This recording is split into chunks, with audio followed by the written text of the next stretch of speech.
Umarangkada na ang pagdiriwang ng 118th founding anniversary ng Bureau of Corrections. May report si Joshua Garcia. Rise and shine, Joshua. Rise and shine, Pilipinas. Rise and shine, Dayan.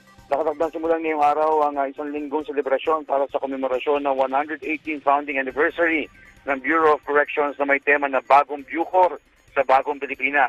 Dayan, pangungunahan ito ni Justice Secretary Jesus Crispin Remulla kasama si Bureau Director General Gregorio Pio Catapang Jr.